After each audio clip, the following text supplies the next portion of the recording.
Saya mau menyapa dulu Bapak narasumber kita ya, dosen saya Pak Edwin. Shalom Pak, apa kabar? Baik.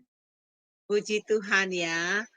Baik teman-teman semua yang terkasih di dalam Tuhan, kita hari ini berkumpul di Zoom Sema Adonai ya, dan kita live di beberapa channel. Kita meneruskan pelajaran dari pelajaran beberapa minggu yang lalu, Tuhan Gembala yang baik. Ini adalah part yang keduanya ya. Baik Bapak Ibu semua, saya percaya Bapak Ibu mau belajar ya. Materi pelajaran yang akan dibawakan oleh Bapak Edwin itu adalah materi-materi pelajaran yang diajarkan di STT. Jadi Bapak Ibu, ini mungkin temanya Anda berkata, wah ini kok sering didengar, tapi versinya beda. Makanya waktu di beberapa minggu yang lalu, ini pelajarannya padat ya, sangat dalam gitu. Karena kita mempelajarinya secara detail. Nah, belajar dengan khotbah itu kan berbeda ya. Nah, Bapak Ibu yang terkasih di dalam Tuhan, yuk kita belajar bareng-bareng ya. Jadi kita bisa belajar bersama-sama. Dan sebelum kita memulai acara ini, saya meminta kepada Sister Aling untuk memimpin di dalam doa pembukaan. Dipersilakan, Sis. Baik, terima kasih Bu Yeni. Baik, kepada Bapak Ibu yang terkasih dalam Kristus, mari kita berdoa. Bapa kami yang di surga, terima kasih dan puji syukur. Sekali lagi kami diberi kesempatan untuk bisa berkumpul malam ini dan belajar kembali kebenaran firman-Mu. Dan terima kasih juga ya Bapak, untuk bisa kami sudah kali bagi kami semua. Ya Bapak, kiranya ada penyertaan dalam kelas ini, ada pimpinan-Mu dan awal hingga akhir dalam pembelajaran kelas kami. Dan berkatilah untuk kami ya Bapak, sehingga bisa lancar dalam pembelajaran kelas ini dari awal hingga akhir. Dan berkatilah juga Ibu Heni yang menjadi moderator dari kelas ini dan juga para operator yang bekerja di belakang layar, sehingga semua bisa dapat melakukan pekerjaan pelayanan kami ini dengan baik dari awal hingga akhir. Dan berkatilah juga Pak Edwin yang akan menyampaikan kebenaran firman-Mu ya Tuhan. Kira-kira Pak Allah urati setiap perkataan dari Tuhan, sehingga Pak Edwin bisa menyampaikan kebenaran firman-Mu kepada kami semua dengan baik dan benar sesuai dengan kehendak-Mu ya Bapak. Dan berikanlah kami hikmat daripada-Mu, sehingga setiap perkataan firman yang diberikan oleh Pak Edwin kepada kami dapat kami terima dalam hati dan pikiran kami dengan benar, dengan baik, hingga menjadi rema di dalam diri kami dan memampukan kami untuk melakukannya dalam kehidupan kami, memberitakannya kepada orang lain dan mengajarkannya kepada orang lain. Ya Bapak, terima kasih dan puji syukur. Nah, untuk kesempatan ini, biarlah kiranya waktu ini kami serahkan di dalam tangan-Mu. Doa ini kami panjatkan dengan antara Tuhan Yesus Kristus. Haleluya. Amin. Amin, amin. Terima kasih untuk Sis Aling dan telah memimpin kita dalam doa. Baik Bapak Ibu, sebelum kita Perkenalkan pembicara kita yakni Bapak Edwin Dilalahi, dan berikut adalah buku singkat dari beliau. Nama lengkap Dr. Edwin Goklas Dilalahi, lebih sering dikenal dengan Edwin Tihalohu. Lahir di Sidakalang, Sumatera Utara pada tahun 1969. Beliau menikah dengan N. Nafikulu, tinggal di Bekasi, ibu besar di Kota Tebing Tinggi, Sumatera Utara. Ketika memasuki usia remaja, beliau nyaris kehilangan arah dan tujuan hidup. Beliau kecewa melihat pelayanan gereja dan lingkungan hidup tenggelam dalam pergaulan yang tidak memuliakan Tuhan. Tapi Tuhan dengan cara yang luar biasa menarik beliau menjadi pelayan. Pada tahun 2000, beliau menyerahkan hidup untuk melayani Tuhan. Lalu memutuskan untuk menempuh pendidikan teologi di sebuah STT di Jakarta. Riwayat pendidikan. Pada tahun 2005, beliau menyelesaikan studi S1 Teologi di STT Sun Subus Jakarta. Pada tahun 2011, beliau menyelesaikan studi S2 Teologi di STT Jakarta. Pada tahun 2018, beliau menyelesaikan studi S3 Prodi Teologi di STT Berita Hidup Surakarta. Pada tahun 2020, beliau menyelesaikan studi S3 Prodi Pendidikan Agama Kristen di STT KDSI Yogyakarta. Pengalaman pelayan.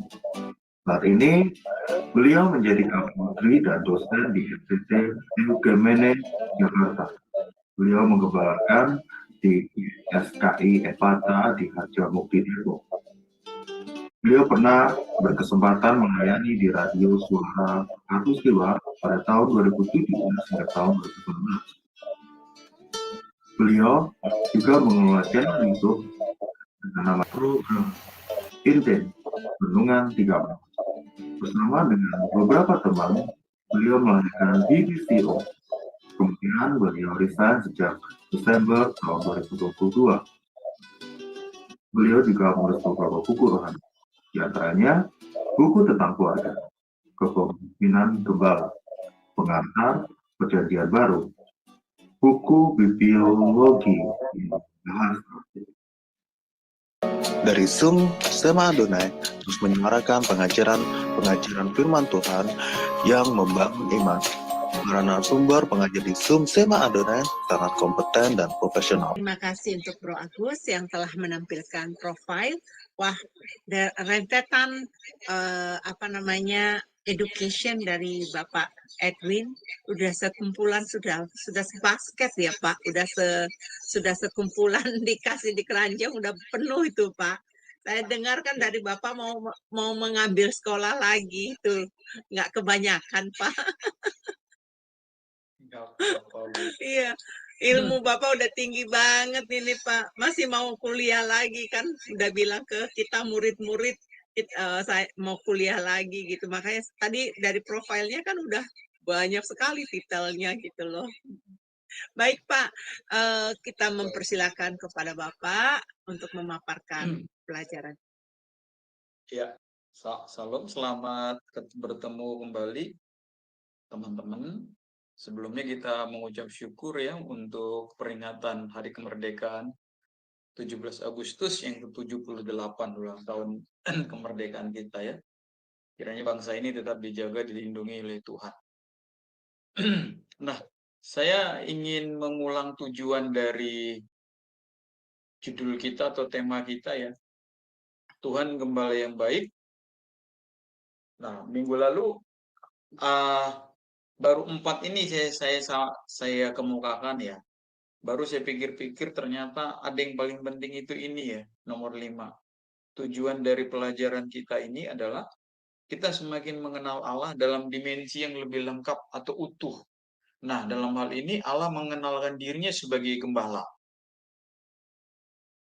Nah, mari kita perdalam. Kemarin secara teoritis atau secara keilmuan kita sudah belajar ini ya, simbol-simbol. Simbol itu merupakan persetujuan bersama sebagai suatu yang memberikan sifat alamiah atau mewakili untuk mengingatkan kembali dengan memiliki kualitas yang sama. Bagaimana gembala yang baik di alam nyata, Tuhan mengambil proporsi seperti itu sebagai gembala. Bahkan lebih lagi. Nah, Allah mengambil simbol itu kepada dirinya dan dia mengatakan, aku adalah gembala yang baik. Nah, minggu lalu kita sudah sampai di sini. Nah, sekarang kita akan memperdalam materi ini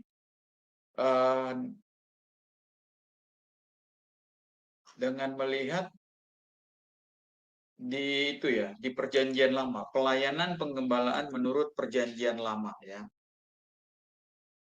Nah, di dalam PL sebutan gembala pertama kali dipakai oleh Habel. Nah, kehidupan gembala yang pertama ini ditandai oleh iman. Demikian kata Ibrani 11 ayat 4. Coba kita lihat Ibrani 11 ayat 4, boleh silakan salah satu orang membaca. Boleh. Nanti saya minta tolong Sis Aling untuk mempersiapkan diri ya.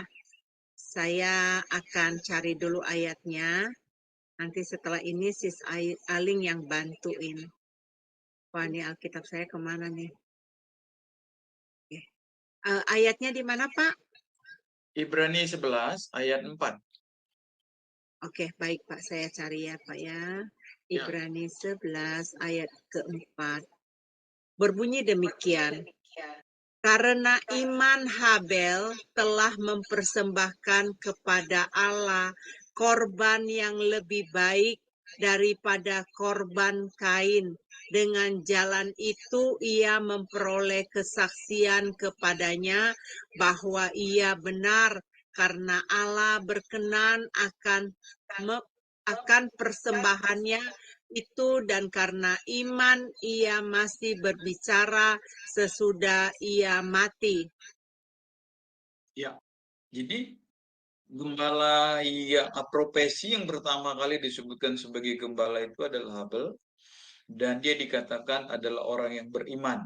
Nah, jadi bisa kita melihat gembala itu kaitannya dengan orang yang beriman. Lalu kemudian Abraham yang menjadi bapak semua orang beriman juga seorang gembala.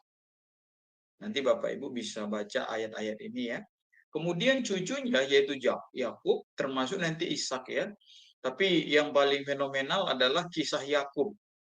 Bagaimana dia selama 14 tahun menjadi seorang gembala yang tak dibayar. Bukan dibayar ya, tak dibayar sama sekali oleh mertuanya. Dia dieksplor sama mertuanya dalam tanda petik seperti diperbudak ya, demi cintanya kepada Rahel.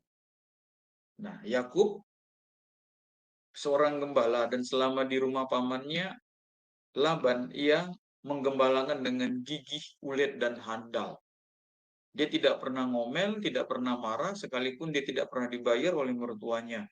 Bahkan mertuanya berkali-kali mengganti-ganti upahnya suka-suka mertuanya. Mari kita lanjutkan. Musa juga seorang gembala. Nah, selama 40 tahun ia berada di antara kawan ternaknya di padang penggembalaan. Ia bergaul dengan domba-dombanya, menjaganya dengan penuh tanggung jawab. Sampai kemudian Tuhan memanggilnya dari padang penggembalaan untuk melaksanakan sebuah tugas yang sangat besar, yaitu memimpin bangsa Israel keluar dari tanah perbudakan Mesir menuju tanah perjanjian Kanaan. Nanti Bapak Ibu bisa Keluaran pasal 5 sampai pasal 14. Musa seorang nabi yang paling besar ya dalam perjanjian lama. Lalu kemudian Daud sebagai seorang raja yang paling besar juga. Jadi memang di sini dipilih ya, ada Habil yang beriman, ada Abraham bapak iman kita yang dilanjutkan oleh Yakub, kemudian Musa yang meletakkan dasar-dasar Taurat, lalu kemudian dilanjutkan oleh Daud. Daud seorang gembala. Jadi Tuhan memilih para gembala, saudara-saudaraku ya. Dan melalui mereka lah Tuhan menyatakan dirinya, aspek-aspek pemeliharaannya, aspek kasihnya yang mendalam pada umatnya. Ketika sebelum dilantik menjadi raja dan berkedudukan di istana, kita sama-sama bisa membaca dalam 1 Samuel itu ya, kisah si Daud yang masih muda. Dia berani mempertaruhkan nyawanya demi keselamatan domba-dombanya. Jadi saudara-saudaraku, kita bisa melihat bagaimana Tuhan memilih para pemimpin dari padang penggembalaan untuk menggembalakan, dan mereka merepresentasikan sifat-sifat Allah sebagai seorang pemimpin. Ketika menjadi gembala, mereka menunjukkan sikap seorang pekerja yang bertanggung jawab, sekalipun tidak ada yang mengawasinya ya. Ini penting bagi kita ya. Mereka tidak perlu mempertanggungjawabkan pada manusia, tetapi mereka mempertanggungjawabkan pekerjaannya pada Tuhan. Itulah gembala. Itulah seorang gembala. Dan tentu saudara-saudaraku, kualitas ini sudah, ya kita harus jujur ya, sudah sangat sedikit dimiliki oleh gembala-gembala gereja hari ini. Tanpa bermaksud mengadili atau menghakimi. Saya juga sedang mengkoreksi diri saya ketika saya menyampaikan ini, Bapak Ibu. Apakah saya masuk kualitas ini atau belum? Nah, saya pun belajar sama-sama. Mereka, para gembala itu dapat saja meninggalkan domba-dombanya ketika singa atau serigala atau beruang datang. Tetapi mereka tidak melakukan itu. Mereka mempersiapkan dirinya dengan senjata dan rela bertaruh nyawa demi keselamatan domba-dombanya dari setiap ancaman binatang buas. Jadi tujuan hidup mereka hanyalah untuk domba-dombanya. Nah, sedemikian hebat saudaraku seorang gembala. Dan nanti kita lihat di perjanjian baru Tuhan Yesus memproklamirkan dirinya sebagai gembala yang baik. Akulah gembala yang baik. Di sini saudaraku, saya mau mengajak kita seperti tujuan pelajaran yang nomor 5. Jangan pernah ragukan Allah, saudara. Dia adalah gembala kita yang baik. Kalau teman-teman, Bapak Ibu agak menyaksikan hari-hari ini ada pergumulan banyak, jangan takut. Mari, kiranya pelajaran ini membangkitkan iman kita kembali. Dia menuntun kita, dia menjaga kita, dia mengawasi kita. Dikatakan di sini, tujuan hidup seorang gembala hanyalah untuk kehidupan domba-dombanya ya. Nah, di dalam perjanjian lama, gambaran hubungan gembala dan domba dipakai untuk melukiskan dua hal, yaitu hubungan antara Elohim Yahweh dan bangsa Israel. Yang kedua, secara politis, hubungan antara raja dengan rakyatnya. Dan raja-raja yang benar, raja-raja yang baik, raja-raja yang lurus, raja-raja yang takut akan Tuhan, mereka pasti menggembalakan rakyatnya dengan baik. Tahun 2024, kita berdoa sama Tuhan, akan ada pemilu di Indonesia. Kita berdoa supaya Tuhan memberikan seorang pemimpin yang berjiwa gembala, saudaraku. Yang memberikan keadilan, menegakkan kemakmuran rakyatnya. Kita berdoa sama-sama, saudaraku, ya, supaya kita sungguh-sungguh minta supaya Indonesia dilawat, dijaga Tuhan. Supaya tidak ada lagi gereja-gereja yang ditutup. Kita punya hak untuk berdoa kepada Allah. Kita ini anak-anak Bapa, dan Allah Bapa kita adalah gembala kita. Nah, kata lain untuk gembala dalam teks PL dalam Ibrani yaitu syamar. Kemarin kita 2 minggu lalu kita sudah melihat ini ra'ah, ya, yaitu memberi makan. Dan hari ini kita bertemu dengan istilah syamar. Artinya memelihara atau menjaga. Kita lihat baik kata syamar maupun kata ra'ah itu adalah bentuk tanggung jawab atau bentuk kedekatan si gembala dengan si dombanya. Ada hubungan, bukan sekedar bukan sekedar hubungan biasa-biasa saja, tetapi mendalam, sangat mendalam. Memang begitulah adanya. Nah, di layar pertama tadi saya sudah tunjukkan bahwa simbol-simbol itu ya untuk menunjukkan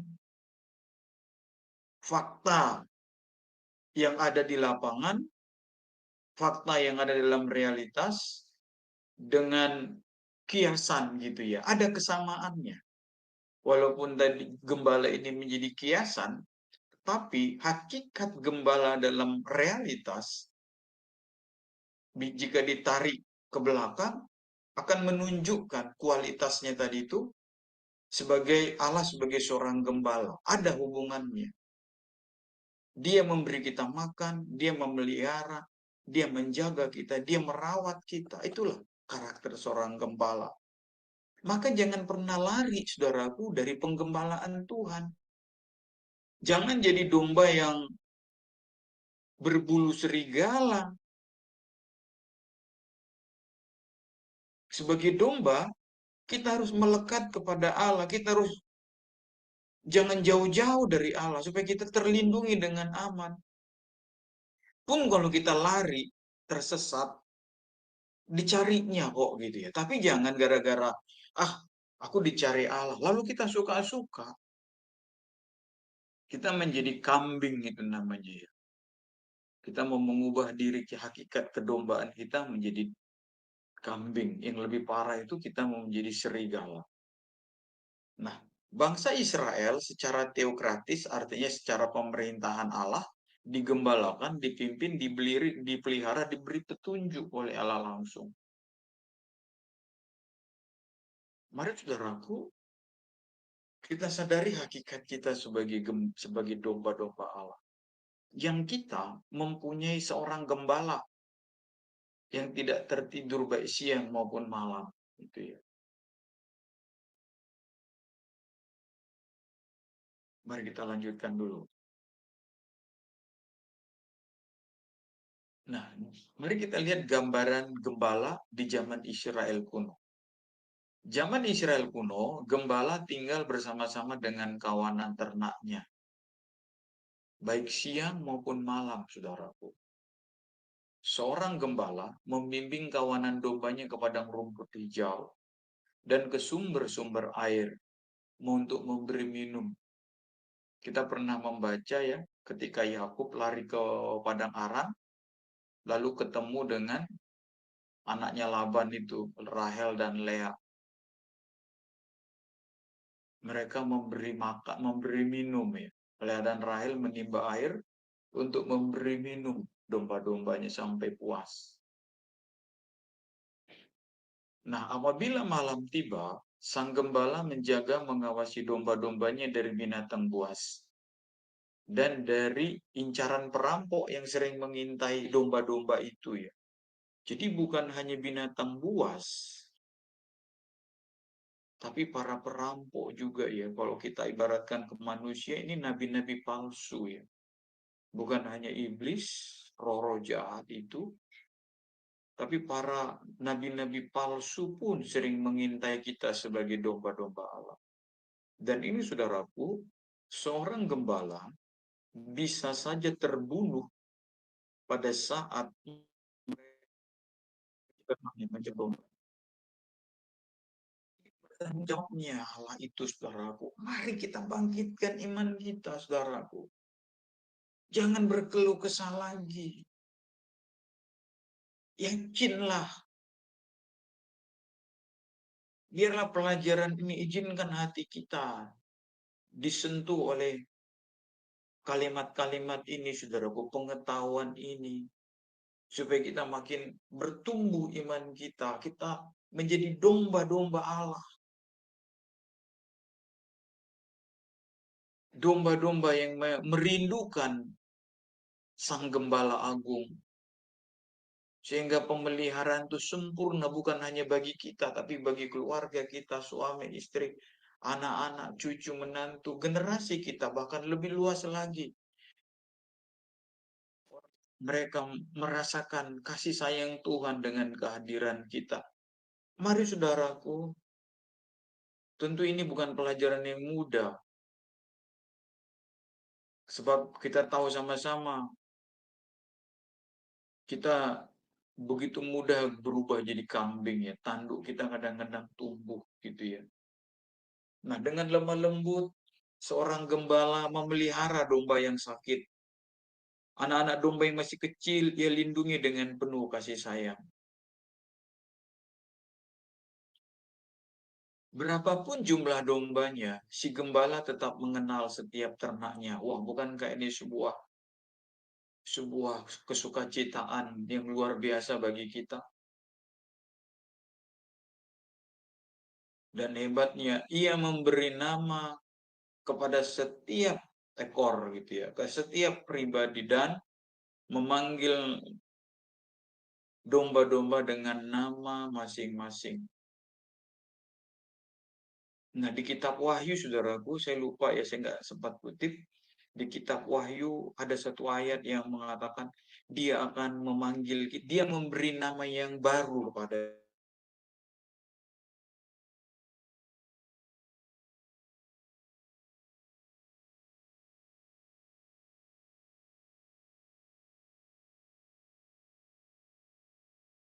Allah memberi nama yang baru kepada setiap kita, nama yang hanya dikenali oleh kita dan Allah.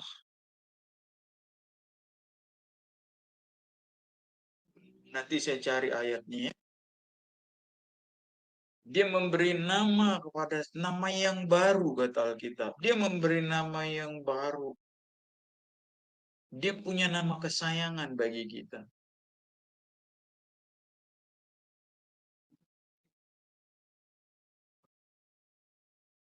Saudara-saudara, sebelum saya lanjutkan ya, kita perlu belajar juga tentang teologi nama ya. Teologi nama. Menarik ya saudara-saudaraku. Ada mirip-mirip dengan orang Batak sebetulnya. Nama itu dulu ya, nama itu merupakan hakikat saudara. Itulah sebabnya memang nanti ada penggantian nama. Jadi nama itu adalah hakikat. Seorang Batak, kalau dia perempuan lahir namanya Butet. Ada Pak Daniel Simon, Wahyu 2:17. Tolong dibaca dulu Pak. Wahyu 2:17. Silakan Pak. Terima kasih kalau sudah membantu. Wahyu 2:17 coba. Siapa yang bisa membaca? Saya Pak. Wahyu 2 ayat 17. Siapa bertelinga, hendaklah ia mendengarkan apa yang dikatakan Roh kepada jemaat-jemaat. Barang siapa menang, kepadanya akan kuberikan dari mana yang tersembunyi, dan aku akan mengaruniakan kepadanya batu putih yang di atasnya tertulis nama baru yang tidak diketahui oleh siapapun selain oleh yang menerimanya. Amin. Lihat. Amin. Lihat. Dia nama Tuhan kita, Tuhan nanti manggil kita dengan nama kesayangan, nama yang hanya Tuhan buat gitu ya. Bayangin kalau ada 5 miliar nanti orang di surga semua punya nama kesayangan sama Tuhan. Dan Tuhan ingat semua gitu ya. Tuhan kita bukan Allah, bukan manusia kata Alkitab yang bisa pikun, lupa dan sebagainya. Tidak, saudara. Nah, kembali kepada teologi nama. Kalau dia perempuan, dia dipanggil Butet. Kalau dia laki-laki, dipanggil dia Ucok. Sampai kemudian, mulailah karakternya kelihatan.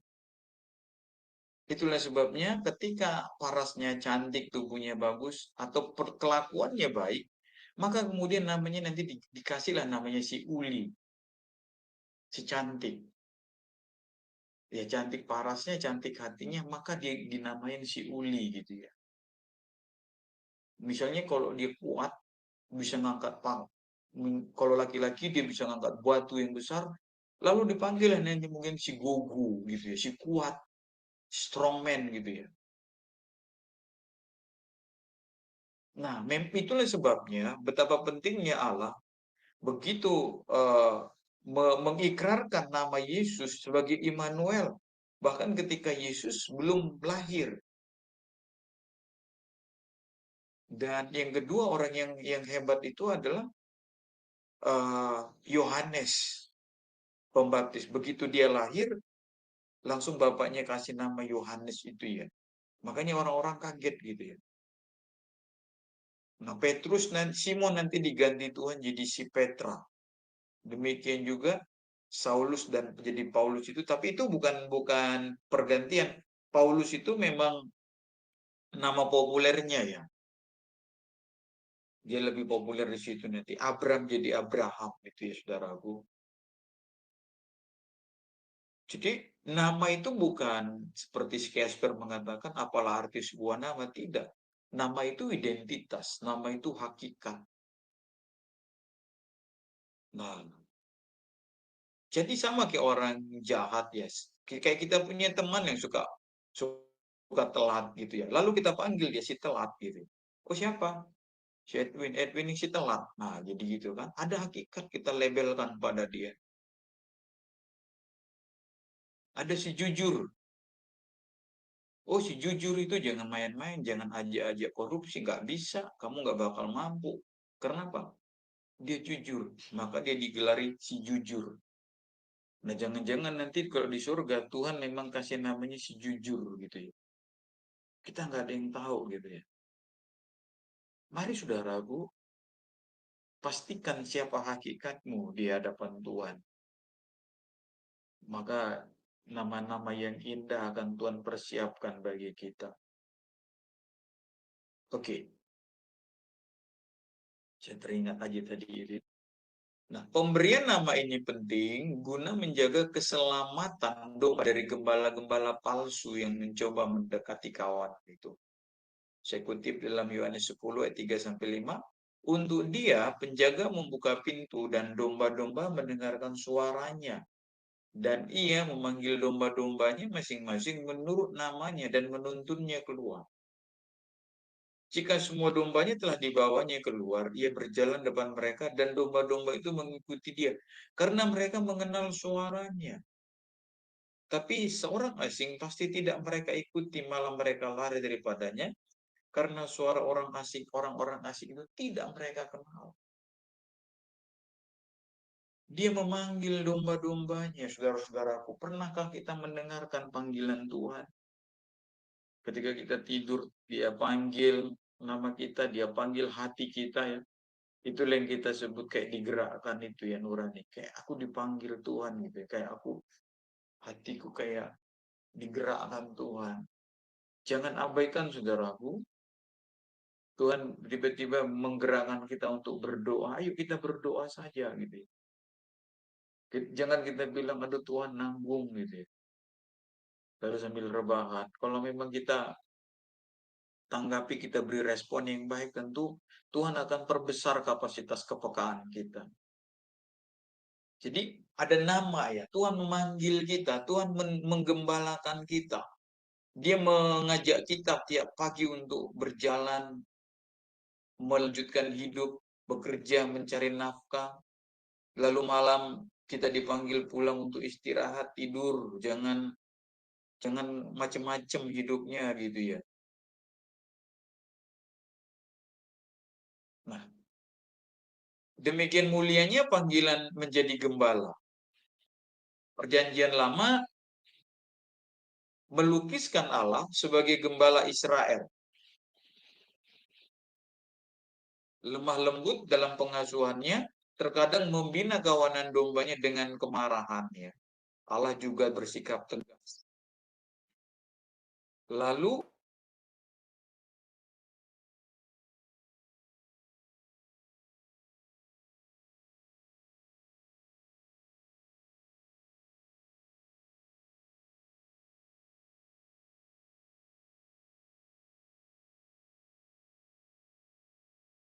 Yeskiel berkata, kamu adalah domba-dombaku, domba gembalanku, dan aku adalah Allahmu. Demikian firman Tuhan. Nah, Tuhan sendiri melalui Nabi Yeskiel menegaskan bahwa kita ini adalah domba-domba Allah.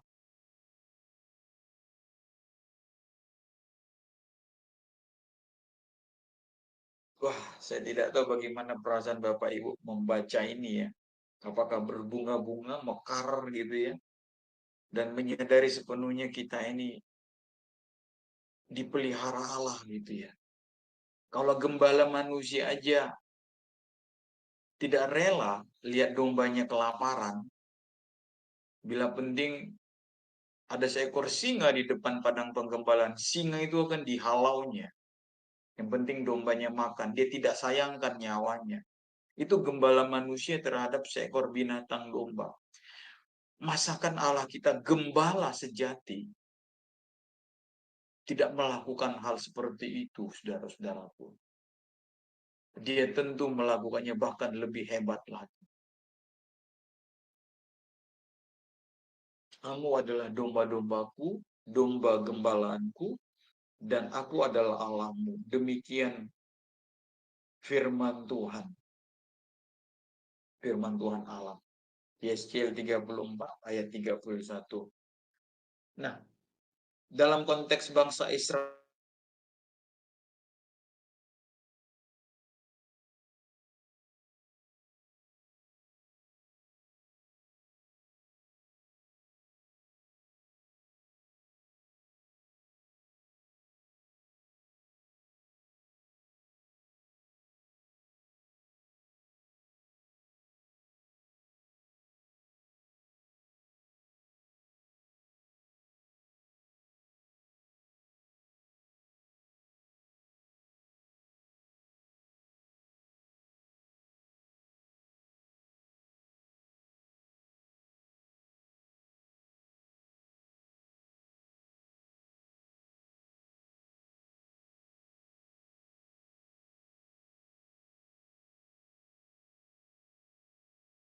Tapi terlempar keluar Apa? dalam. Ya, terlempar ya. Iya. Sabar ya teman-teman. Pak Edwin baru masuk nih lagi. Saya kasih co-host dulu. Ya, ya sekarang udah. Ya, sorry, nggak tahu kenapa ya. Internetnya Aduh, memang Pak, saya juga mengalami begitu dari kemarin. iya ya. Oke, puji Tuhan lah, kita berjuang lah ya, supaya kita lanjutkan. Nah, dalam konteks Israel, kata gembala dilihat dari sudut pandang sebagai penunjuk jalan, memberi makan, merawat, melindungi. Jadi, oh, holistik Bapak Ibu ya, lengkap. Lengkap. Jadi apa yang mau kita ragukan lagi tentang Allah? Satu-satunya saudaraku yang membuat kita meragukannya adalah karena kita tidak serius mengenal Allah. Maka biarkan pelajaran yang sederhana ini menjamah hati kita, membuka sudut pandang kita. Allah itu adalah gembala yang sangat baik. Nah, kalau nanti Bapak Ibu berkenan membaca Yeskiel pasal 34, Bapak Ibu bisa membaca mereguknya di situ dari ayat 1 sampai terakhir pasal itu ya. Kita melihat kesetiaan, kesempurnaan pertolongan Tuhan bagi umatnya. Nah, gembala dalam arti harafiah menyerukan suatu panggilan tugas yang banyak tuntutannya. Gembala harus mencari rumput dan air di daerah kering dan berbatu-batu. Dia harus melindungi kawanan domba. Ya, saudara-saudaraku, kalau kita lihat di sini, bahkan domba tidak melakukan apapun di satu sisi. Gembala lah yang memikirkan bagaimana dia mencari padang rumput, bagaimana dia memikirkan air, bagaimana dia memikirkan suasana lingkungan yang aman bagi domba-dombanya. Domba-domba hanya tinggal ikut, makan, bertumbuh. Jangan ke kiri, jangan ke kanan. Itu yang diinginkan. Itu yang diinginkan Bapa sebagai gembala. Jangan tersesat. Tentunya kita harus dalam kenyataan hidup kita harus berdoa kepada Allah. Kita ke kantor, itu bagian daripada padang gembalaan, penggembalaan yang Tuhan berikan bagi kita. Cari makan dengan jujur, cari makan dengan rajin gitu ya. Sebagai karyawan, jangan malas pegawai. Kalau kita pengusaha, lakukan usaha dengan sebaik-baiknya. Ada kesempatan untuk mengembangkannya, ekspansilah. Hitung anggarannya. Jangan ada kesempatan untuk memperbesarnya, kita malas-malasan. Rajin, pokoknya jangan lakukan hal-hal yang tidak mempermuliakan Tuhan. Jadi Tuhan yang memikirkan seperti seorang gembala, dia yang memikirkan padang rumputnya, dia yang memikirkan tempat minumnya, dia yang memikirkan bahaya-bahaya yang menghadang. Nah, tugas kita sebagai domba cuma satu, tetap berada di kaki sang gembala. Sambil kita makan, sambil kita bertumbuh menjadi dewasa dalam Tuhan. Pengertian gembala menurut konteks Yeskiel pasal 34 mengacu pada suatu gambaran tentang Allah adalah pemimpin, penuntun, pemelihara umat. Pemimpin, penuntun, pemelihara yang menegur para pemimpin Israel yang tidak memperhatikan umat Allah. Serta tidak bekerja secara profesional dalam suatu tanggung jawab, tapi hanya memperhatikan kepentingannya saja. Nanti ada teguran memang dalam Yeskiel itu ya.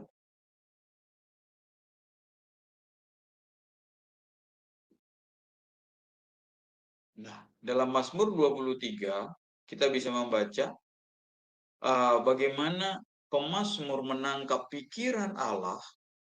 Bagaimana di situ kita melihat dalam bentuk puisi yang sangat indah, prosa yang sangat luar biasa.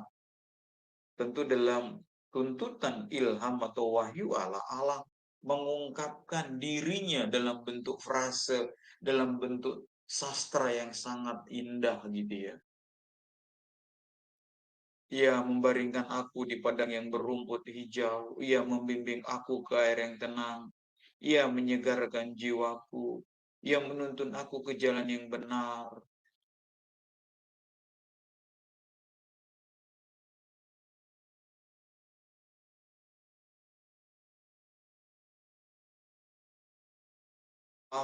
Allah menyediakan makanan dan minuman dihidangkan di depan lawan-lawan kita gitu ya. Allah memberi makan kita di depan lawan-lawan kita. Wow, bukankah itu suatu kondisi yang sangat hebat luar biasa, saudaraku? Dengan gadamu dan tongkatmu, ia menuntun menjaga kita, saudaraku. Oke, saya kasih kesempatan dulu untuk kita berdiskusi. Baik Bapak Ibu yang terkasih, adakah di antara kita yang mau menanyakan pelajaran ini? Coba kita berdiskusi siapa yang ingin menanyakan. Ini angkat tangan dulu pakai emoji, nanti akan dibukakan ya.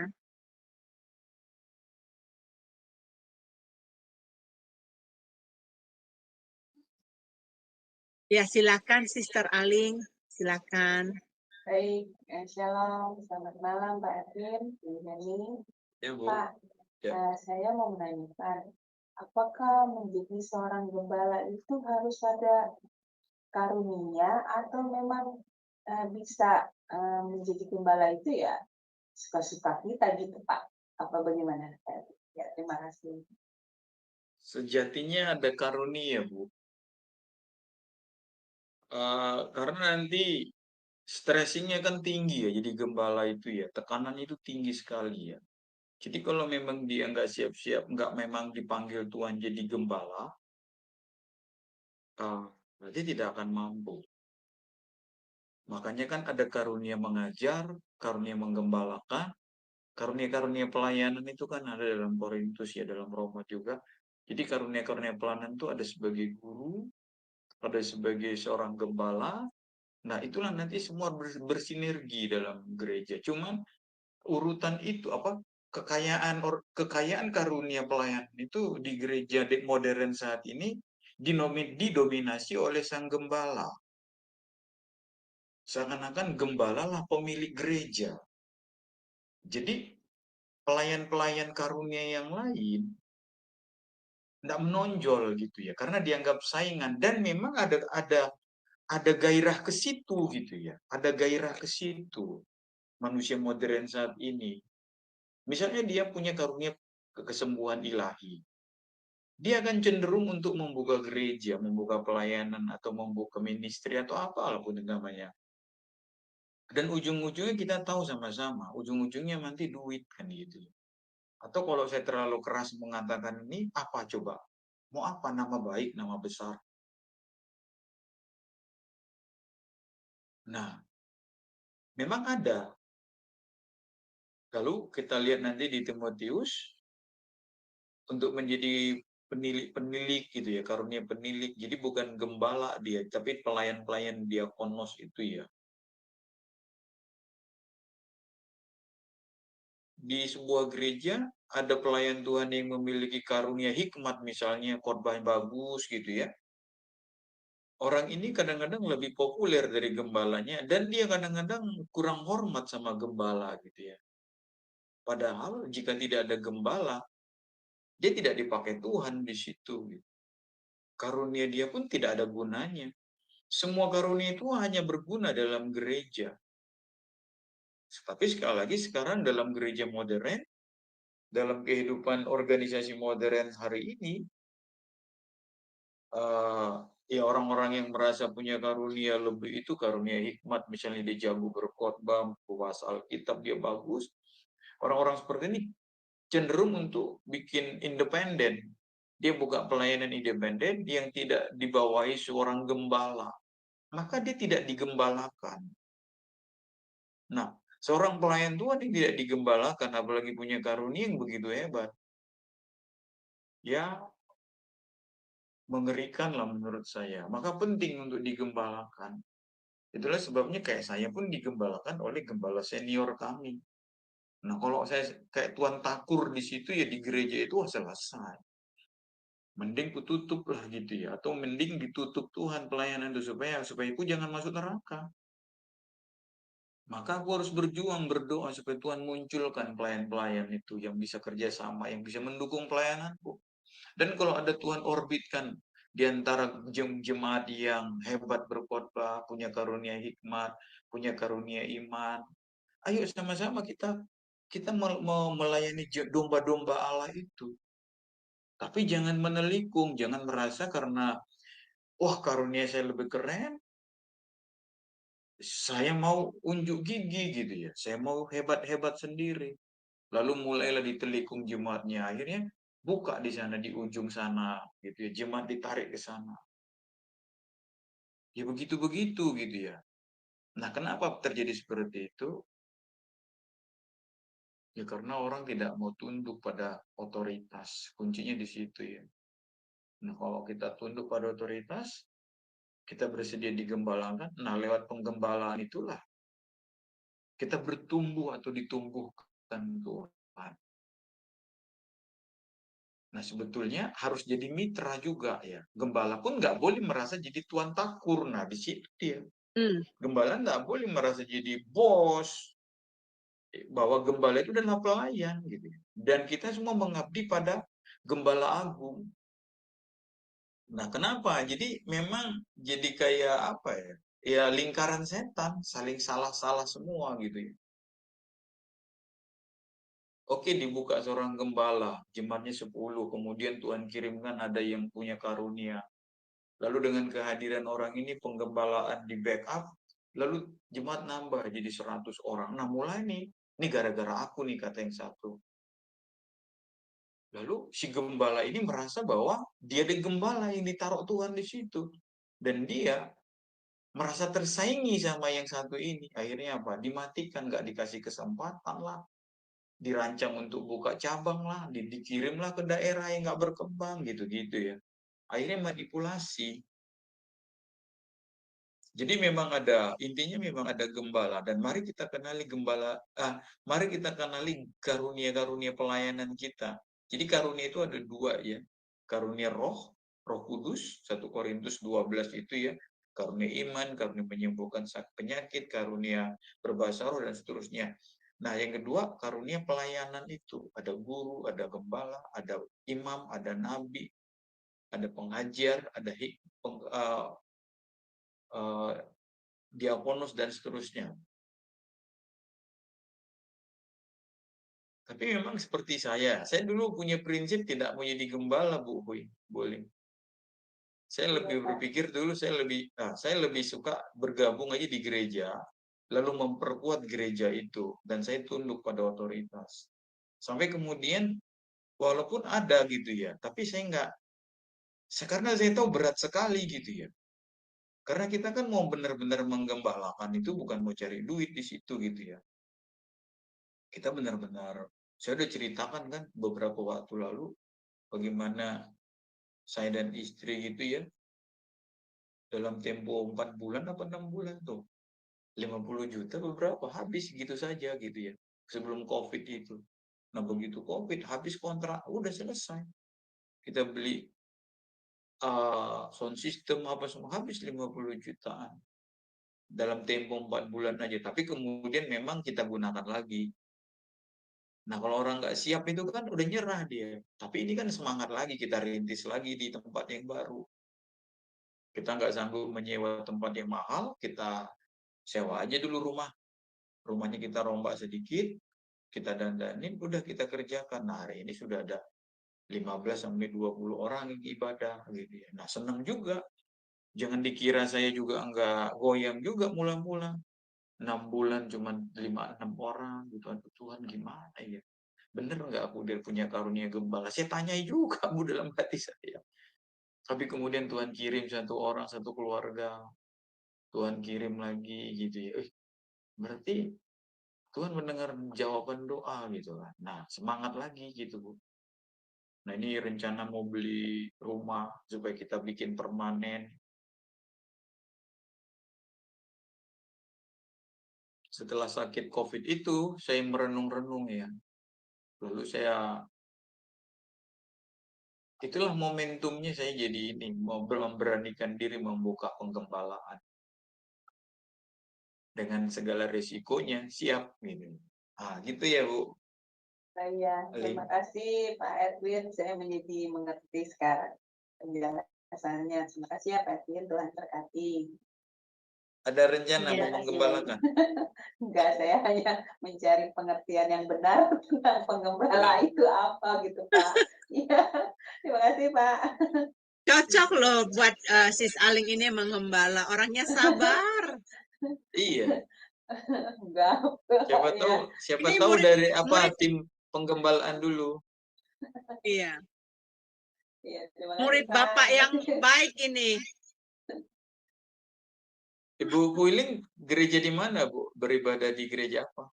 Kalau saya di gereja Katolik Pak, Santa Bernadette, Ciledug. Oh, Iya. Terima kasih Pak. kami punya ini Bu ya, aduh, dia ada orang Katolik.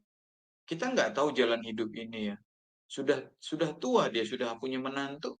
Baru kemudian dia buka kayak persekutuan doa dulu. Ada dia ruko, buka restoran ya. Lalu kemudian lantai atasnya itu kan kosong waktu COVID itu memang kan bisnis rumah makan pada inilah ya, pilot lah ya, nggak ada orang datang makan. Lalu kemudian dia bukalah di atas restorannya itu di lantai 2-nya. Dibikinnya bagus gitu ya. Saya beberapa kali khotbah di situ. Siapa yang nyangka beliau jadi gembala. Walaupun hari ini Ibu Hana namanya ya, rumahnya di BSD. Di sana gitunya. Hari ini memang akhirnya dikasihnya ke gereja kami, lalu Pak Eras utus gembala ke sana ya. Jadi membackup pelayanan beliau. Lalu suaminya juga bilang, "Mah kita ada tua, kamu nggak usah gembala lah," gitu kata suaminya. Dia juga dari latar belakang Katolik. Tapi suami istri hari ini setia gitu ya. Bahkan ibu itu sempat, sebelum COVID itu beliau sempat jadi gembala. Beliau sudah ditabiskan. Jadi kita nggak tahu Bu, jalan cerita hidup kita. Ya, Saya tanya dia, "Ibu kok bisa gitu?" Ya nggak tahu lah Pak Edwin katanya. Ya beginilah jalan hidupnya. Gitu loh Bu. iya, Kita iya nggak Pak, tahu. amin, amin. Kalau Tuhan berkehendak bisa jadi saya jadi ibu gembala. Ya, amin Pak. Terima kasih Pak Edwin, Bu Heni. Iya, sama-sama. Kita mensupport ya. Iya. Iya. Bapak Ibu ada Baik. lagi? Ada Ini lagi kah di pertanyaan antara Bapak Ibu yang ingin Pak. berkomunikasi? di ini Bu Heni di Ya, pertanyaan chat ada Ibu Francisca ya. yang bertanya. Silakan. Silakan dibaca ya Sis Aling. Oke. Apakah romo atau pastor sama dengan gembala, Pak? Apa seorang gembala juga boleh mendengar pengakuan dosa umatnya seperti yang pada umumnya ada di gereja Katolik? Ya, silakan Pak Edwin. Ya, romo sama pastor ya kita kalau memang di studi kata agak panjang gitu, tapi intinya tujuannya fungsinya sama lah gitu ya. Kalau dalam saudara kita Katolik disebut pastor atau romo, tapi mereka kan itu kan fungsi jabatan nanti ya. Itu kan fungsi jabatan gembala itu. Nah, kalau mereka memfungsikan sebagai menggembalakan, ya bisa gitu ya. Tapi apakah mereka gembala, saya kurang tahu juga. Karena mereka kan nanti dipindah-pindah juga ya. Tapi kalau mereka melakukan fungsi penggembalaan, iya. Iya, mereka melakukan itu kan fungsi penggembalaan. Dan belum juga, nggak semua juga romo itu ini. Ada juga romo-romo Katolik itu yang kerjanya di kampus, jadi dosen. Mereka disebut romo juga. Mereka tidak menggembalakan. Tapi maksud saya tidak menggembalakan jemaat, tapi mereka mengajar jadi dosen ya di kampus-kampus Katolik gitu ya. Mereka dipanggil romo atau pastor juga ya. Tapi istilah yang sama juga digunakan bagi yang melakukan fungsi penggembalaan di gereja. Apa seorang gembala juga boleh mendengarkan pengakuan dosa umatnya seperti boleh, kenapa nggak boleh gitu ya. Tapi tradisi ini tidak dilakukan oleh gereja Protestan. Ya, tidak dilakukan oleh gereja Protestan. Itu hanya dilakukan oleh gereja-gereja Katolik. Namun untuk mendengar pengakuan dosa ada, itulah namanya konseling. Kalau kita menyebutnya sebagai konseling pastoral. Nah, diatur misalnya kalau perempuan ya sama ibu gembala, atau kalau sama pak gembala ada yang mendampingi. Kadang-kadang itu yang jadi sasaran iblis itu di situ ya, kadang-kadang bukannya jadi dari curhat, simpati, empati, ya udah jadi ngeri juga gitu ya. Banyak yang runtuh, rontok gara-gara gini apa ya, pengakuan-pengakuan dosa gitu. Nah, memang harus hati-hati ya. Gitu ya Bu Francisca ya. Oke. Salah satu tugas gembala itu termasuk melindungi tadi ya dari ajaran-ajaran sesat atau palsu itu ya. Nah, makanya seorang gembala itu harus bersinergi ya. Dia nggak bisa sakti sendiri. Dia harus punya tim. Nanti di balik dia, di belakang dia ada tim para pengajar gitu ya. Para pengajar. Itulah sebabnya seorang gembala itu harus utuh. Artinya paling tidak dia menguasai doktrin yang dianut oleh gereja mereka, sinode mereka. Mau nggak mau memang saya harus mengucapkan kalimat ini ya. Kenapa? Karena tiap siap sinode itu punya kekhasan masing-masing. Entah itu dalam hal liturginya, entah itu dalam hal hermeneutiknya, entah itu dalam hal apapun, saudara-saudaraku. Misalnya ada gereja-gereja tertentu yang tidak boleh full band. Nah, tentu gembalanya punya alasan khusus, punya alasan khas yang memunculkan pendapatnya itu, pengajarannya itu. Jadi gereja mereka tidak boleh memakai full band. Lalu kemudian jadi mainnya itu hanya alat musik keyboard tunggal atau piano.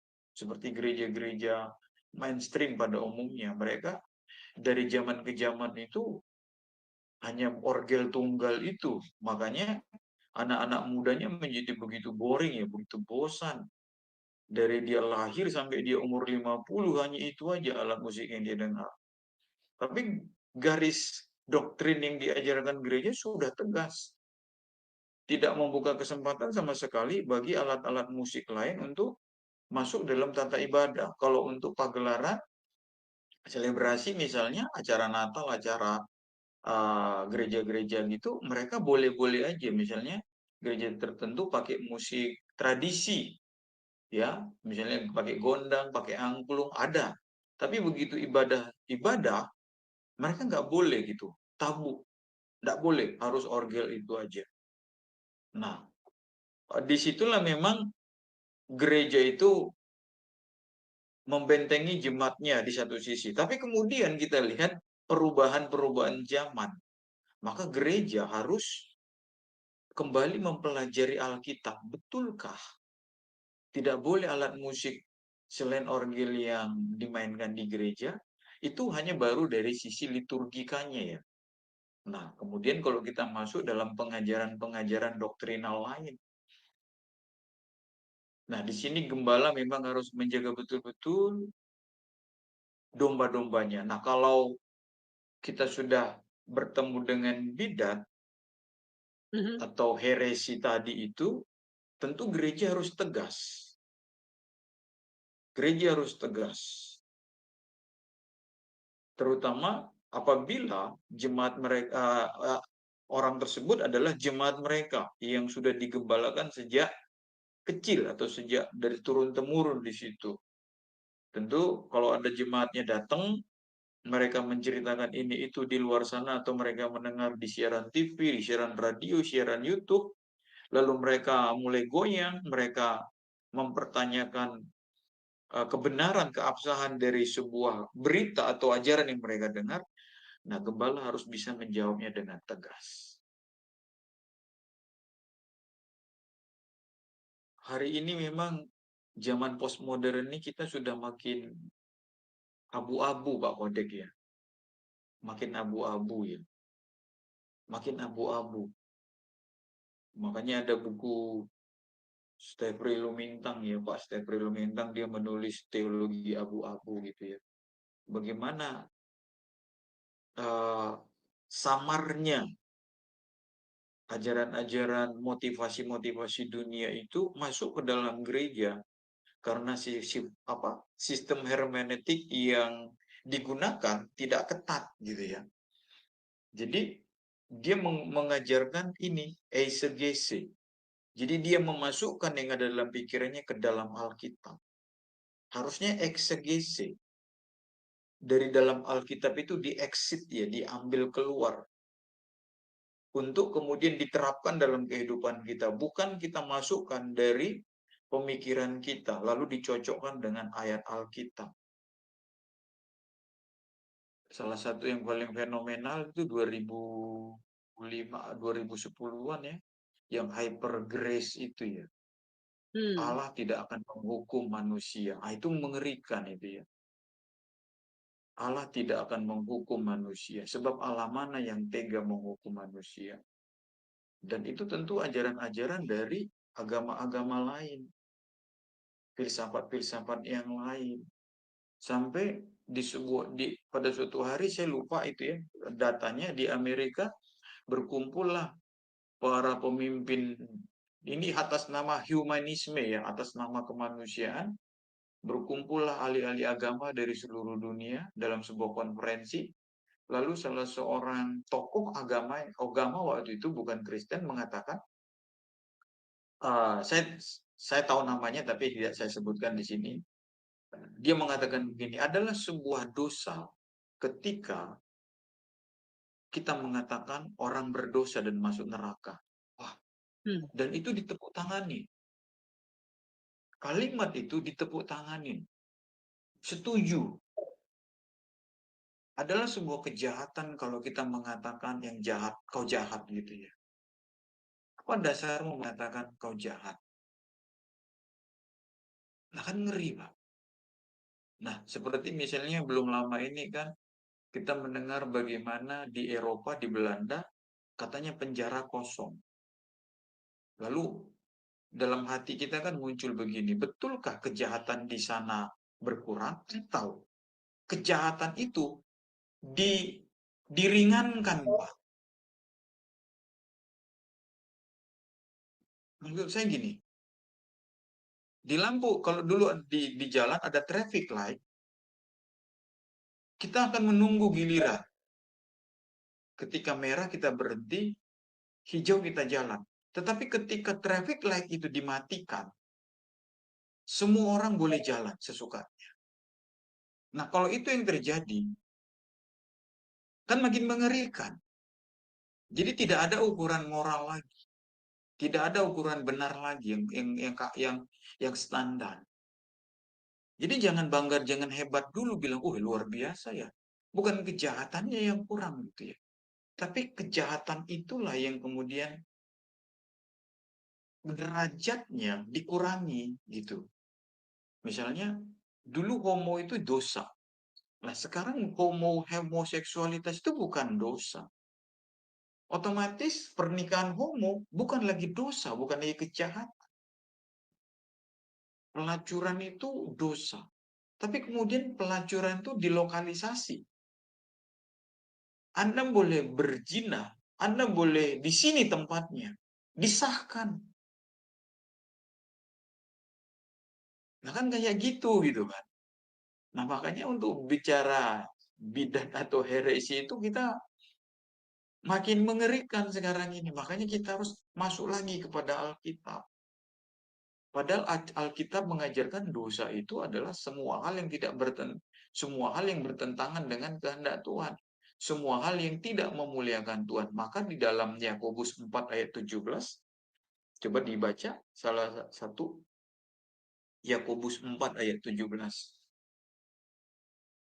Yakobus 4 ayat 17. 4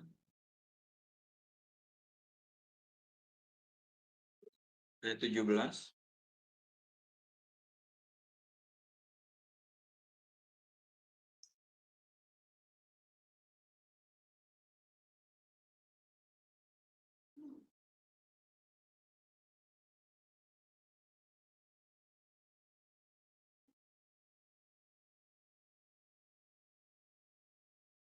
Bisa Sis Aling? Untuk ibu dan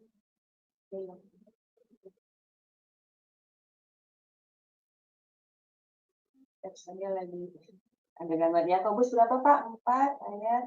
Iya, Yakobus 4 ayat 17. 4 ayat 17. Yakobus 4 ayat 17. Jadi jika seorang tahu bagaimana ia harus berbuat baik, tetapi ia tidak melakukannya, ia berdosa. Amin. Simpel aja gitu ya, simpel aja kita memahami. Kita tahu itu bukan buat jahat loh, itu tahu buat baik, tapi nggak melakukan, itu dosa. Meleset ya, amartia, meleset. Tidak seperti yang Tuhan inginkan. Itu kita bukan mencuri, bukan perampok, bukan. Aku tahu berdoa itu baik, tapi nggak aku lakukan. Nah, aku udah meleset. Aku tahu jujur itu baik, tapi aku nggak jujur. Itu nggak baik, itu udah meleset. Aku tahu senyum itu, murah hati itu baik, tapi nggak aku lakukan. Muka aku cemberut gitu ya. Itu udah dosa di mata Tuhan. Itu udah hamartia, sudah meleset. Coba saudara-saudaraku. Nah, kalau kejahatan, nilai-nilai kejahatan untuk kita kurangi menurut ukuran manusia, kesannya hebat. Penjara kosong gitu ya. Nah, itulah manusia yang melawan hal-hal gitu ya. Jadi, tapi kita mau begini Pak Kodeks ya. Ya kita tetap pegang Alkitab lah. Kita mau dibilang orang kuno, mau dibilang orang sempit, mau dibilang konservatif, mau dibilang orang apapun, peganglah yang ada pada kita. Ikutlah apa yang katakan Alkitab secara murni itu ya. Hidup ini bukan soal apa kata orang, ya, tapi hidup ini adalah soal apa kata Tuhan. Kalau Tuhan bilang hitam, ya hitam lah. Kalau Tuhan bilang putih, ya putih lah. Jangan kita bilang aku nggak hitam, nggak putih. Itu ya kompromi itu ya, kompromi. Demikian ya Pak Kodeks. Jadi ada harus tegas ya. Nah, ini Bang Kodek rupanya belum selesai. Yuk Bang, buka mute-nya Bang. Ya, silakan Bang. Ya, sebentar ya Mas Agus. Silakan. Ya, ini saya udah buka mute-nya. Ini udah dibuka. Abang buka. Oke, iya. Tadi sempat saya tutup lagi. Iya Bang. Silakan Bang. Terima kasih Ibu Heni, Ibu Host, Ibu Moderator, diberi kesempatan Kodek bertanya untuk kedua kali. Jadi memang belum puas nih Pak Pendeta. Jadi saya mengingat surat-surat pengembalaan dari Rasul Kristus, yaitu Rasul Paulus. Salah satunya yang Titus pasal 3 ayat 10. Nah ini gimana maknanya ya Pak? Lalu coba dibaca Pak, saya tidak pegang Alkitab. Coba Pak dibaca ya. Saya bacakan surat Paulus kepada Titus pasal 3 ayat 10. Seorang bidan yang sudah 1-2 kali kau nasihati, hendaklah engkau jauhi. Ya. Ya mungkin saya nggak baca seluruh suratnya ya Pak.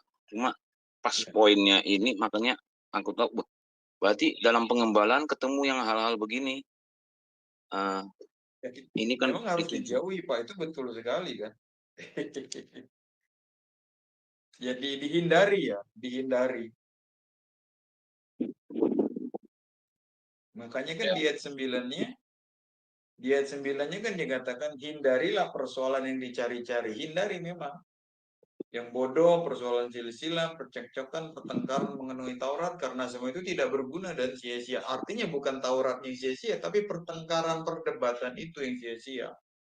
Seorang bidat yang sudah 1-2 kali kau nasihati, hendaklah engkau jauhi. Jadi memang ada kesempatan ya. Ada kesempatan, kita beri kesempatan bagi dia untuk kembali ya, berdiskusi tentunya dalam ranah diskusi, bukan berdebat ya. Kalau berdebat kan orang memperdebatkan hitam putih nggak ketemu. Tapi kalau ranah diskusi, kau bicara, aku dengar, aku bicara, kau dengar. Kalau nggak ada titik temu, ya udah. Kita berpisah jalan lah di situ ya. Jadi di sini Paulus memberikan ketegasan. Ada 2-3 kali diskusi, bertukar pikiran, tapi kalau dia tetap berkeras, ya udah kita harus mau berpisah lah gitu Pak.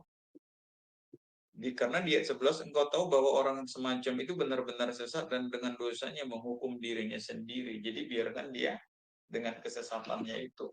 Bukan Paulus langsung lepasin, tapi ini kan sebagai seorang gembala memberikan nasihat gitu ya. Sama kayak saya punya anak adik rohani lah gitu ya.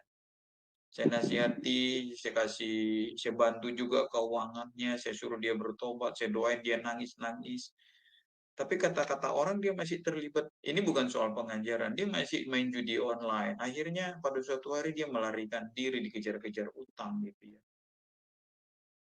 Ya, karena memang dia nggak serius untuk bertobat. Tapi selama dia masih mau kembali, saya kasih kesempatan sampai pada suatu hari orang menelpon aku, dia bilang dia melarikan uang sejumlah uang gitu ya. Waduh, saya kaget.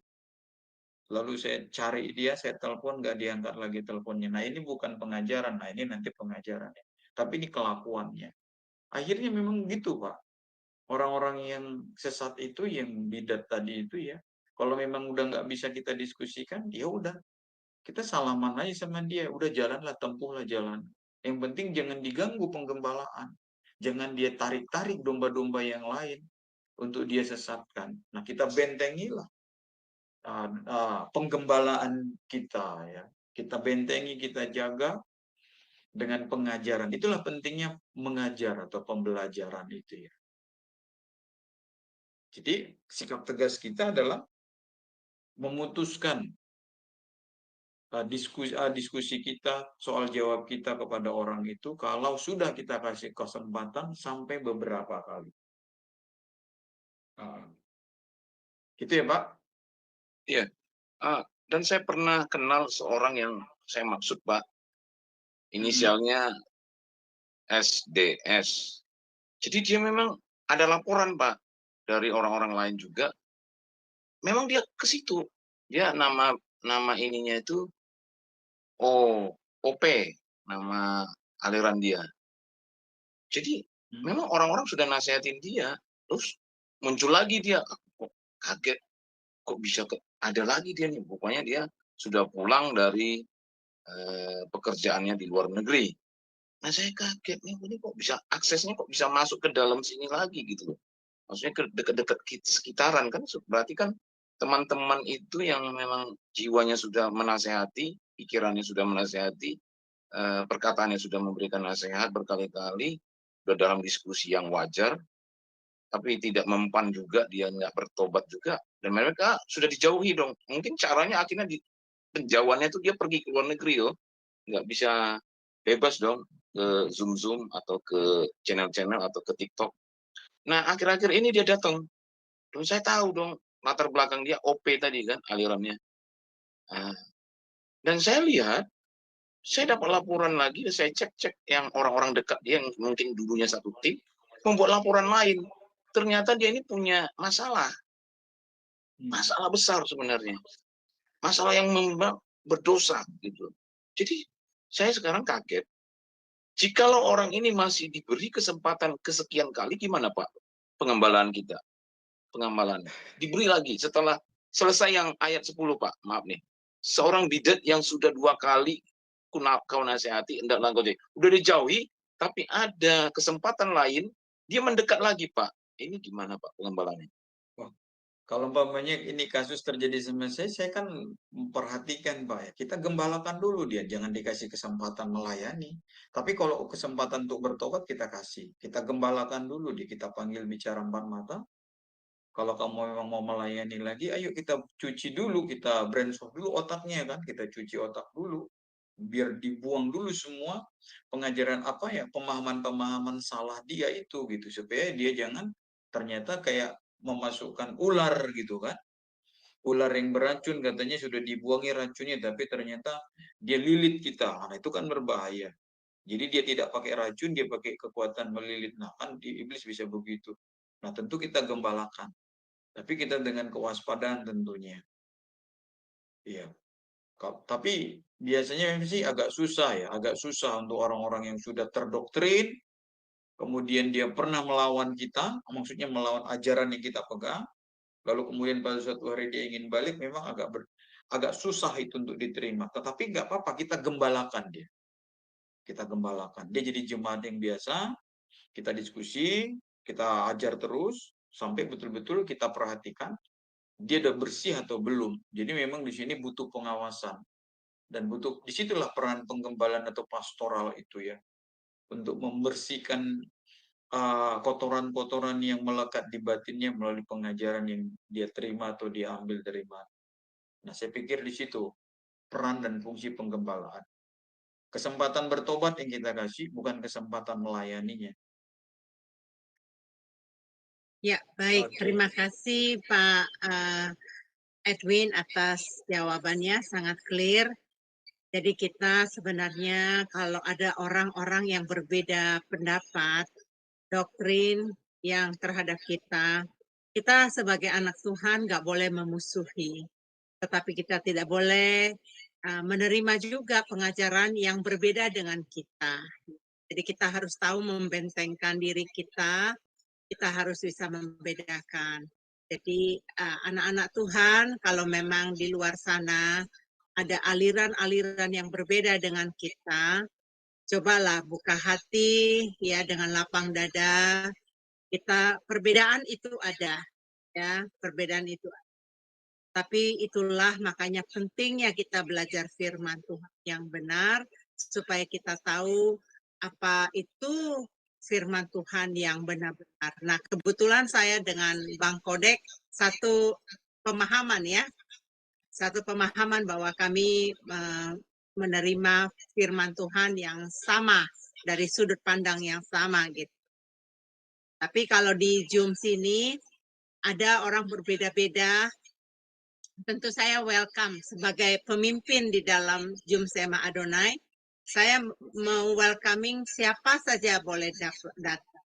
Tetapi saya tidak izinkan untuk orang itu membawa doktrin yang salahnya untuk untuk diajarkan di Zoom sini.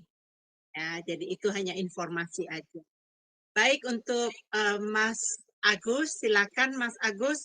Waktu kita sudah mepet, kira-kira mungkin ini pertanyaan yang terakhir ya. Ya. Silakan Mas Agus. Ya, pertanyaan saya sih simpel, Pak. Sebenarnya apa yang dimaksud liturgi itu ya? Karena ada satu gereja yang bilang ya liturgi itu praise and worship gitu kan, seperti halnya ya tepuk tangan dan musik-musik yang gembira. Tapi ada juga gereja yang menganggapnya adalah Holy Communion, itu yang baru disebut liturgi gitu kan. Ketika menerima tubuh dan darah Kristus itu sebenarnya pengen lihat aja sebenarnya menurut pendapat Pak Edwin, liturgi yang seperti apa yang Bapak maksud gitu? Apakah yang tadi praise and worship atau yang Holy Communion itu, Pak?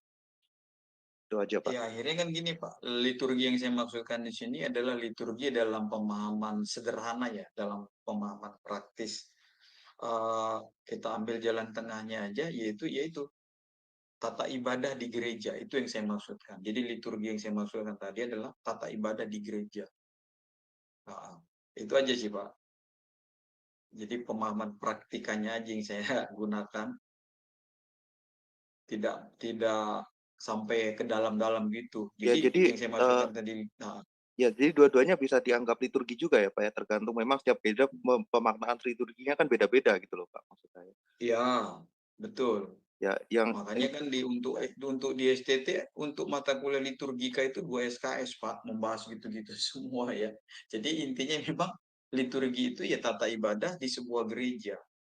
ya, Nah, jadi liturgi kan menurut nanti gerejanya ya, Pak ya. Seperti itu. menurut gerejanya. Oke. Makasih Pak Edwin. Menurut gereja. Ya itulah yang saya bilang tadi, ada gereja yang tidak mengizinkan musik kontemporer, drum segala macam, tidak bisa. Itu gereja itu udah dari zaman ke zaman hanya orgel tunggal itu aja gitu. Udahlah ketukannya juga nggak pas dengan itunya kan. Makanya anak-anak muda pada pergi gitu dari gereja itu. Mereka pergi ke karismatik yang musiknya hingar-bingar. Nah, diprotes lagi dari sini. Oh, itu musik setan gitu-gituin. Jadi ribut gitu ya, berisik jadi gereja-gereja ini. Oke, terima kasih. Saya tuntaskan dulu ya, tinggal 3 Ini Pak, slide maaf lagi ya. Pak, satu lagi Pak, ada Pak Aron, murid Bapak nih. mau Oh, bertanya. silakan. Silakan Pak Aron. Ya. Oke, terima kasih. Shalom, selamat malam ya. Tuhan Yesus Oh, dari memberkati. Malaysia. Iya Pak, Pak Aron ini. Oke, jadi saya Oke. mau bertanya ya, hampir sama dengan pertanyaan Bang Kodek tadi. Cumanya ini kebalikan ya, karena ini kasus yang benar-benar terjadi di tempat kami, di mana teman saya seorang pendeta, seorang pastor gembala ya. Tetapi karena ajarannya dia itu ditentang oleh pengetahuan ketua gereja itu, sehingga ketua gereja itu japri kepada teman-temannya mengatakan seperti ini, jangan mendengar ajaran dia karena ajaran dia sesat.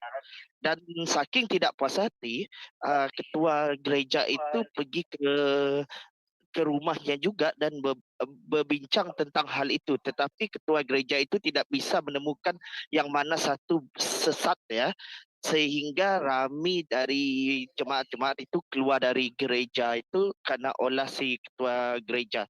Kira-kira gimana itu Pak?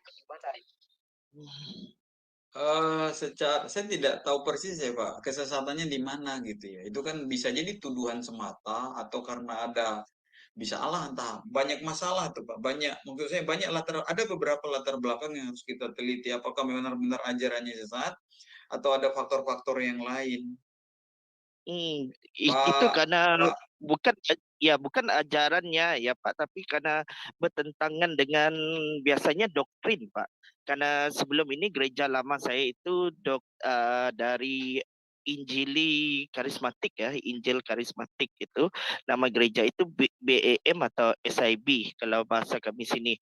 Tetapi karena teman saya itu si pendeta, dia membawa pemahaman reform. Jadi dia ditolak gitu kan oleh ketua gereja. Itu kira-kira gimana kasus itu Pak?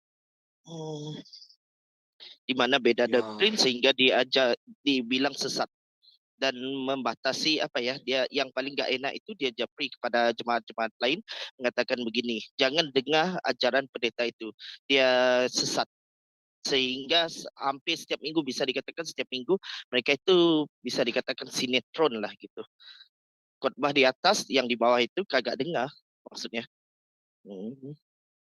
itu Pak Aron yang menyedihkan nih, memedihkan hati kita ya sama-sama gereja. Dan ini sejarah gereja berulang-ulang terus Pak, tidak selesai sampai sekarang. Dari mulai zaman gereja mula-mula ya. Kita sudah tahu sama-sama bagaimana jemaat Galatia ribut soal sunat. Jadi Yesus plus sunat.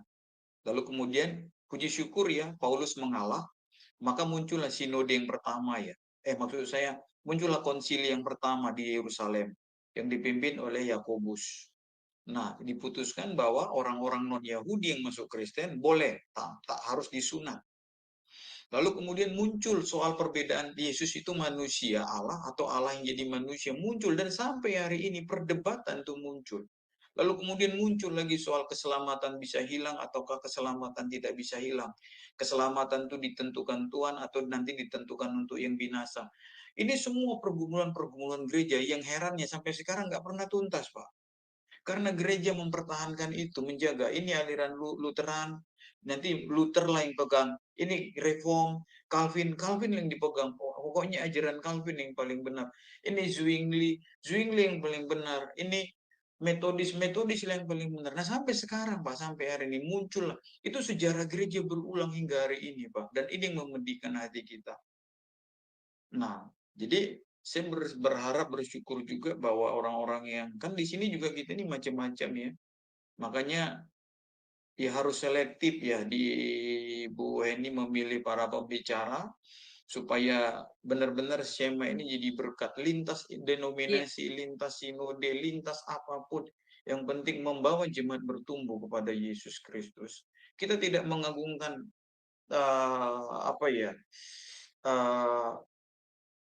orang-orang yang kita kagumin gitu ya, yang mau seperti saya misalnya, saya karismatik. Dulu saya dari Lutheran ya. HKBP itu kan Lutheran. Saya dulu Lutheran, paham Lutheran saya pakai. Kemudian saya keluar masuk ke karismatik Pentakosta. Saya tidak mungkin menghina Lutheran gitu lalu mengatakan ini yang terbaik. Saya nggak boleh itu. Karena bagaimanapun saya dulu diajar di sana. Nah, ini kan kadang-kadang gereja ini soal selera juga, Pak. Maafkan saya kalau saya menggunakan istilah itu. Soal selera juga, soal perasaan juga gitu ya. Kita tidak bisa menghindari ini. Kita tidak bisa menghindari yang saya sampaikan ini. Ada unsur-unsur perasaan kita. Kita lebih nyaman di sini, kita lebih nikmati di sini. Kenapa? Karena memang Tuhan menciptakan kita ada perasaan, ada emosi-emosi kita, ada kita punya hati nurani dan seterusnya. Kita makhluk komplit gitu ya. Kita bisa menilai, kita punya kecerdasan, kita punya kebebasan untuk menentukan. Nah, bagaimana meramu manusia itu supaya kita mengenal Allah yang hidup. Jadi memang agak rumit Pak untuk menghadapi. Nah, bagaimana sikap kita? Kita berdoa sama Tuhan supaya Tuhan membimbing kita.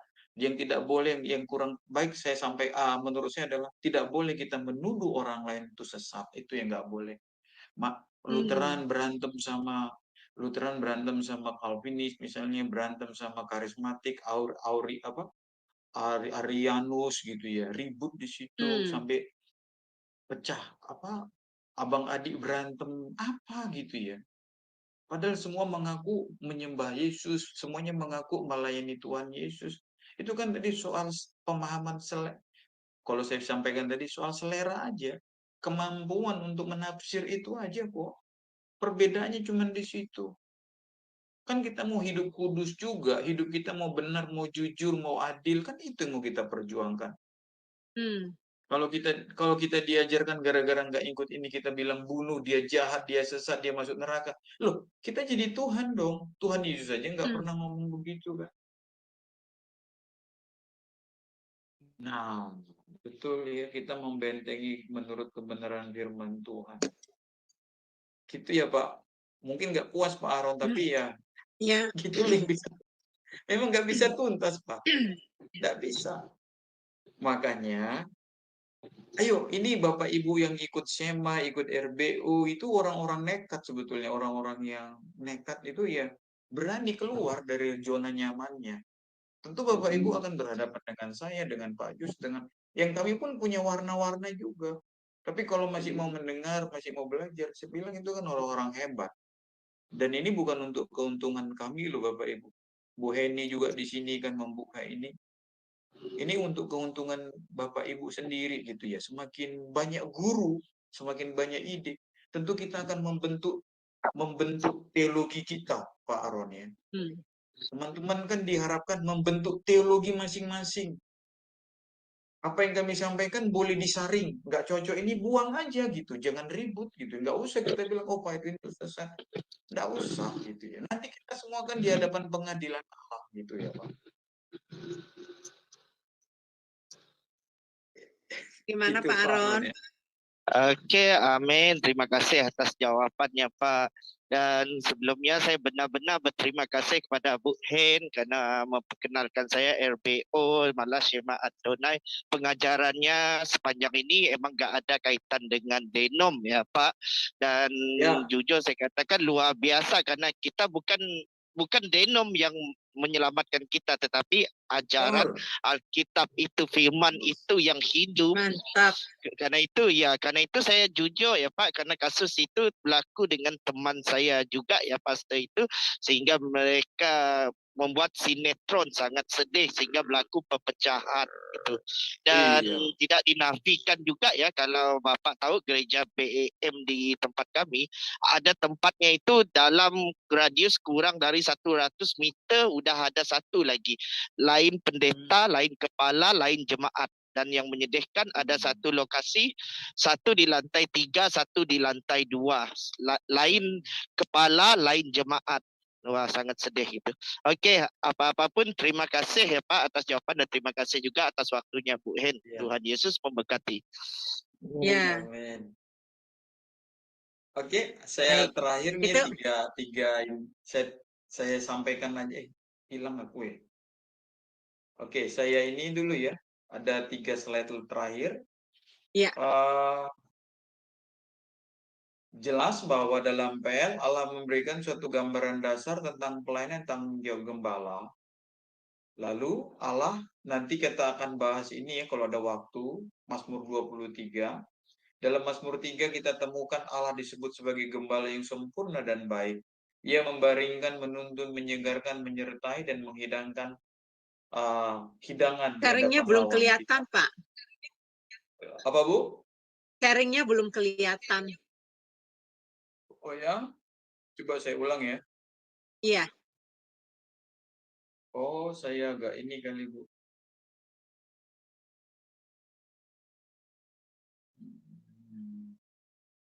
Saya nggak keluar kan.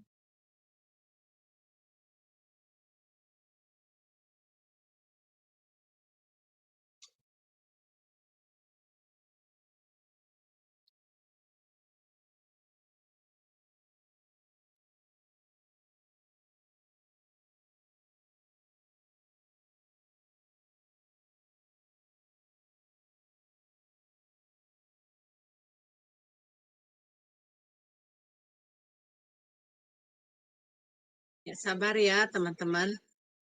Iya, keluar masuk Kalau ya. koneksi Oke. internetnya begitu.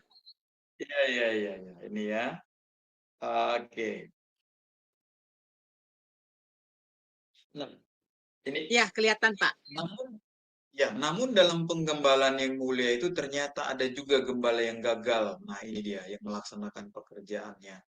Zakaria mencatat dua macam gembala yang gagal itu. Pertama, gembala yang tidak memiliki belas kasih. Jadi Bapak Ibu ada ini gembala yang tak memiliki belas kasih, ada. Tujuan gembala tipe inilah keuntungan pribadi. Mereka menganggap domba hanya sebagai komoditas.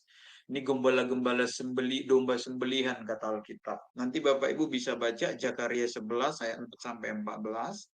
Lalu yang kedua, gembala yang pandir, bodoh gitu ya. Ciri-cirinya mereka tidak mencari yang hilang, nggak mau tahu deh sama dombanya. Tidak menyembuhkan yang luka. Jadi ada Pak Aaron yang begini, kita nggak tahu apakah mereka itu tipe begini, tapi kita nggak boleh menghakimi, biar Allah yang menghakimi ya. Mereka tidak memelihara yang sakit ya, melainkan memakan daging dari yang gemuk dan mencabut kuku mereka, ayat 15 sampai 16. Tetapi ingat, ada hukuman yang akan diberikan Tuhan, ayat 17. Celakalah gembalaku yang pandir, yang meninggalkan domba-domba, biarlah pedang menimpa lengannya. Jadi Pak, kita jangan gelisah, jangan marah. Nanti Tuhan yang akan menghakiminya. Biarlah lengannya kering sekering-keringnya dan mata kanannya menjadi pudar sepudar-pudarnya. Ini kan kayak kena kanker, Pak. Jadi gembala itu kena kanker, Pak. Menurut Alkitab ya. Ini bukan menurut saya, menurut Alkitab. Jadi Alkitab sungguh-sungguh menekankan betapa pentingnya tanggung jawab setiap pemimpin atas pengikut mereka. Dan Allah kita adalah gembala yang baik. Kita bersambung, kita minggu ke nanti ada kesempatan, kita akan mengupas Iya. gembala dari perjanjian baru. Tuhan Yesus memberkati kita. Haleluya. Ya, terima kasih Pak. Ini sedikit lagi kelihatannya Pak Kodek ada message di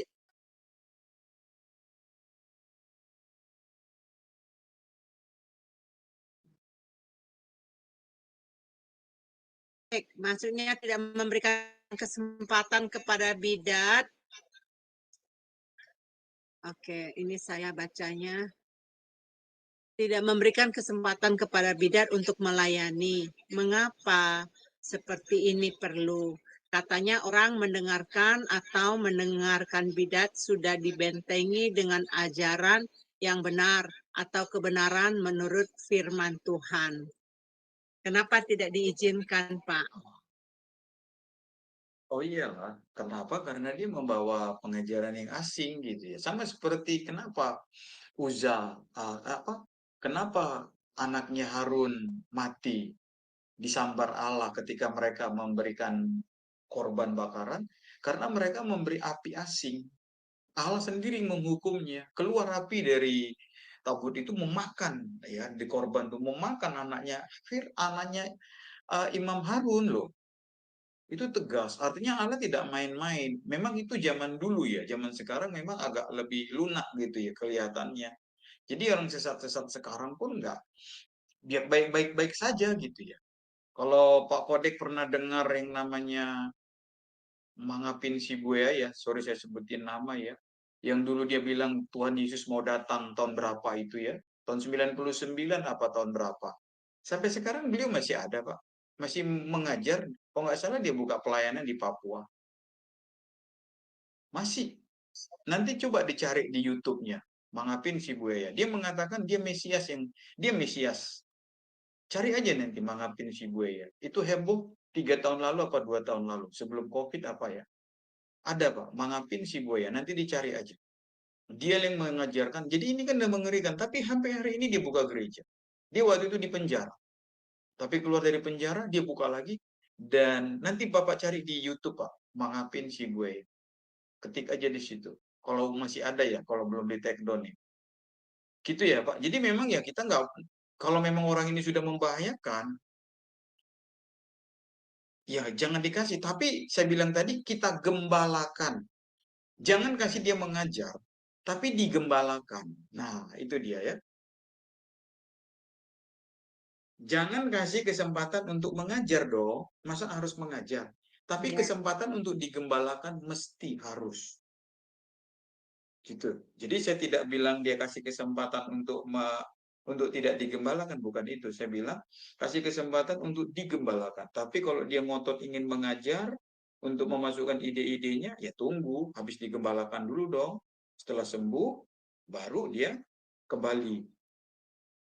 Kita kasih pelayanan dalam bentuk-bentuk yang dia bisa. Saya pikir gitu aja. Ya.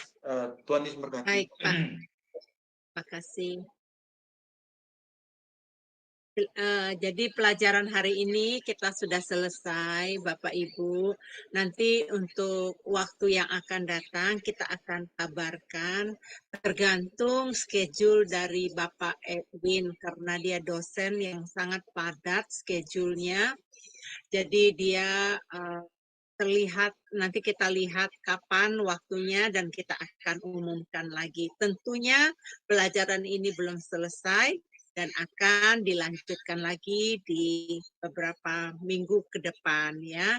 Saya nggak tahu kalau Sabtu depan Bapak bisa ada waktu, dia pasti kasih kesempatan buat kita untuk belajar bareng ya.